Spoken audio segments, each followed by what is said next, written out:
We got an NFL draft mailbag. The only way you're getting on the show is use hashtag draft or super chat. Mason Roy, who do you think the Vikings should draft at 22 and 25? Important to note, they got one of those first rounders in the Stephon Diggs trade. It is. And because I think receiver makes sense for them, I think you got to look in particular at a couple spots. Edge makes some sense. Corner makes some sense. And I think receiver, of course, makes sense as well. So maybe a combination of some of these players, a Jalen Reagor if he's there, a Denzel Mims, a Justin Jefferson at receiver, Jeff Gladney or a Diggs or a Fulton at corner. I'm trying to address those edges because that's some pretty significant areas of need for Minnesota. The good news is they can find players with that plethora of draft capital. So I think they'll end up being okay in the end. Mason, appreciate you getting your super chat in. Remember, we go live every Monday and Wednesday at 6 p.m. Eastern time. So subscribe and turn on those noties. Let's go to the doctor. Chances we get one of the big three receivers. I don't know who we is. Exactly. The context of it makes me think it's the Cowboys, just based on where they're drafting, because like the Jets, the Niners, and Raiders should all feel pretty good. Yep. So maybe it's Denver. So I'll answer Denver first. Okay. I think there's a pretty good chance, and I think Denver might trade up for one of them potentially as well. Yeah. As for the Cowboys, it is possible, but I think those big three guys end up sneaking off the board beforehand. I think the big three receivers, though, we'll mention that. Jeudy, CeeDee Lamb, Henry Ruggs. Doctor, appreciate your super chat. Really appreciate this super chat. Tom, great. Yep. Are we drafting secondary or a wide receiver in the first round? I think this is another Cowboys-based question. I think that is just trying to think of like other teams that need both. I'll just for the Cowboys part first. I think secondary makes the most sense. It could be Raiders as well. I think maybe both is a fit there. There are a variety of teams. I think you might see them as a result target secondary earlier because you can still get a great wide receiver in round 2. I'll be honest. I thought this person was Winston Shan. I don't know if it is. Don't know if it is. It's so not. Since we're talking about wide receivers, who do you think's the better wide receiver? Denzel Mims from Baylor or Justin Jefferson of LSU? Both had incredible combines. If you're looking at production, Jefferson had better numbers in terms of stats. But am I crazy for thinking Denzel Mims, Tom? I don't think you're crazy. I have Justin Jefferson, though, as my wide receiver 4 right now. I don't think that's going to change. I see a higher instant impact for Justin Jefferson as a instant favorite of the quarterback lining up out of the slot. I think Denzel Mims has probably higher upside as a true, legit outside number 1 in that big body vertical threat receiver role. But I think it might take him a bit to develop better route, in particular. Okay, I can get on board with that. Let's go to Winston Shan, who somehow found a picture of me from my old college baseball days. How fun would it be if the Cardinals got Simmons? If you're an Arizona Cardinals fan, it'd be a lot of fun. I actually am very confident the Cardinals love Isaiah Simmons and that they would love to have him on the board at number 8 overall. I'm not convinced he's going to be there, but if he does slide, I know maybe some of you are concerned about the Hassan Reddick, I'm just going to call it bust at this point. Yep. But Simmons is a different caliber of player and athlete across the board. It would be a great fit for Arizona. Let's go to Troy Daniels. What up, Troy? Do you see a team using Jordan Love much like New Orleans did with Taysom Hill? I think the New Orleans Saints right now have been kind of linked to Jordan Love. I do not. Jordan Love is not that caliber of athlete. He's not good enough to go out there and play special teams and play receiver and play tight end. If you want someone to fill that role, maybe Bryce Perkins out of Virginia could end up being that guy. I guess you could maybe use Jalen Hurts in that role, but I don't think you want it. I think you want to keep him at quarterback. So maybe Perkins. And Cole McDonald was a freak athlete too. That could be an option, maybe. But I don't think you're going to try and find a Taysom Hill because those guys don't come across very easily. Let's go to the next question from Ramon Villa. Get a picture. And remember, use hashtag draft and you can super chat. So who will be a steal in the draft? So Tom, give me a steal. Who do you think is going to be an absolute steal? I'll throw out a couple names. I'll throw out one name that I really like as this kind of maybe more of a sleeper. Anthony McFarland, the running back out of Maryland, undersized. For those of you who are Ohio State fans, you know what he did to you in 2018. 21 for 298 and 2 scores. I like him as a sleeper. as an upside guy. Trying to look for think of some other names here in terms of steals. I don't love the tight end class. Maybe Josiah Duggar could be a nice role player for you. I said Anthony Golden Gandy. Do you like him out of Liberty? I don't mind Antonio Gandy Golden out of Liberty. I think he's got some good size. I have some speed issues, but there are going to be receivers that end up sliding down. There will probably be 2 or 3 of those that make a whole lot of sense in the end. This one is interesting. From Bray 3185. Bray, is this Bray who we haven't seen in years? Can you please confirm? Gonna say, is this like the Bray? Bray, who do you think are you drafts Jalen Hurts? I mean, that's the name. Question. Bray, is this you? Please confirm, because we have missed you, my friend. I don't know where Hurts ends up going. I think maybe his best fit is actually the Saints. And you can use him with Taysom Hill. You've got 2 guys that can run a very unique offense for the NFL. I think the Saints would be a really good fit for Hurts. And, of course, the Patriots, because, the Patriots, they'll find a way to make it work.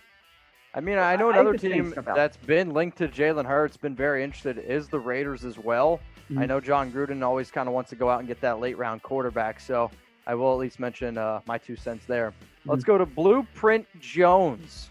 What up, Blueprint?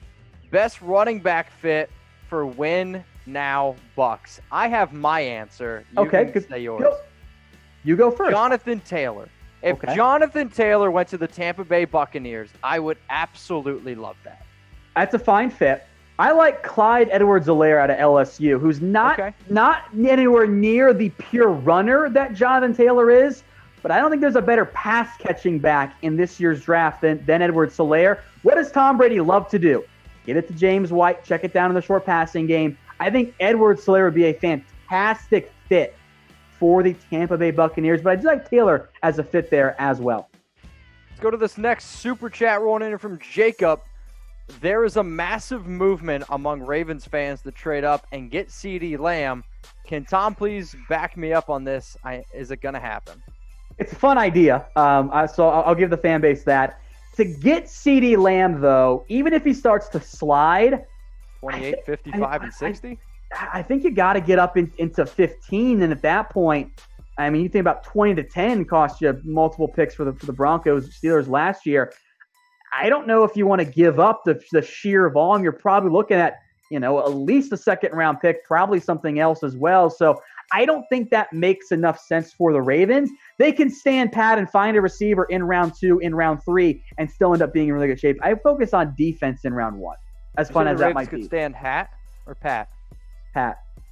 Hat? That's what I thought. Go to chatsports.com/NFL draft hat. Go rep your team, because for the first time in a long time, these NFL draft hats actually look pretty dope. You can wear them with just about anything. They got flat bills. They got the curved brims.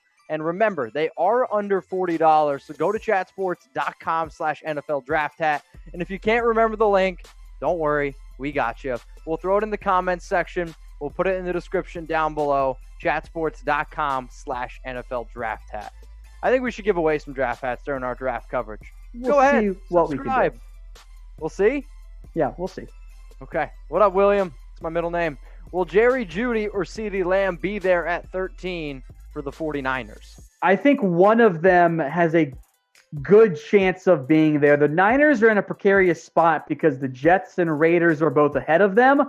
However, if both receivers are off the board, that might mean like a Ruggs is there. But also, you know what? There's going to be a great defensive line prospect probably on the board. So at that point, I think that the Niners can stand pat and get an impact player at 13. Totally agree. I was going to say Henry Ruggs, or you could even see maybe like a Javon Kinlaw going there Derek at 13. Brown, yeah. Let's go to Javonte Jackson. Who do you think drafts Kyler Dugger? Kyler Dugger is he's one of my favorite prospects. Period. It's Kyle Duggar, by the way. I don't know why you said Kyler. Kyle Did Duggar. I say Kyler? You said Kyler. Kyle Duggar is an absolute freak athlete. I like the upside that he brings. There is going to be some development conversion time, but at minimum, I think you've got an impact special teamer and a number 3 safety that can develop into a dime linebacker if you need him to. I'm going to play him at strong safety. I don't know where he ends up going. Historically speaking, safeties do not go as as early as we tend to think they end up going. There's always one or two that surprises, but they tend to fall. Look at last year's draft class. Rapp and Nasir Adderley and Juan Thornton went out to the top 55, I believe, was where they ended up going. So I don't know if Duggar is a round 2 pick or a round 3 pick, but if you're looking for a strong safety, I think he fits that mold. He's going to be best hanging around the box and then flying downhill, making plays in the run game as well. And he also brings you some return value, which is crazy to think about. It's just nothing. Let's go to this next question coming in from Aaron. What up, Aaron? Should the Packers draft Reagor, Aiyuk, or Shenault if Mims is taken? That's a great question. All three of them are best with the ball in their hands. Jalen Reagor brings you some electric athletic ability. Brandon Aiyuk was a yard after catch machine. So was Laviska Shenault. If you trust the medical, I think you have to go with Shenault there. If you don't trust it, I lean a little bit more towards Jalen Reagor. It's close. I know I'm maybe a bit lower than others on Aiyuk, but I trust Reagor just a little bit more. So medically cleared, Shenault. If not, I will take Reagor instead. If you guys have made it this far in the video and you love the NFL draft, we were the most watched online draft in 2019. That's not a brag. That's just a straight up. Actually, you know what, Tom? It is a brag. Go ahead, subscribe, click that big red button below, and turn on the notifications so you know every single time that we drop a show. We have NFL draft rankings, a whole bunch of videos the entire offseason. So if you're stuck at home and you love the draft, subscribe to Chat Sports. We're the channel for you. Let's go to X-Ray, Tom. Who do you see the Vikings drafting first? I think they're going to try and get a corner first and then get receiver after that because they love corners. I think Jeff Gladney might be a really good fit for what that team likes to do. So I will go with an overly specific answer here. I'll shoot my shot and say Jeff Gladney ends up being the pick here for the Minnesota Vikings. I like that pick. Let's go to Blueprints Jones. Is there a single player you see taking a team from worst to first? I think the clear answer is Joe Burrow. Yeah, maybe Burrow. Like the issue with worst to first is that you almost have to go to the exact right situation. Like you have to go to a team like the Niners that were in really good shape because everyone was healthy. And then they got Bosa and they ended up being really, really good. So I don't see that this year. I'm sure there will be some type of worst to first, but I don't think it ends up being credited towards the individual player. But I think Burrow, maybe Tua if he's fully healthy, ends up having the biggest single impact of any player in this year's draft class in year one.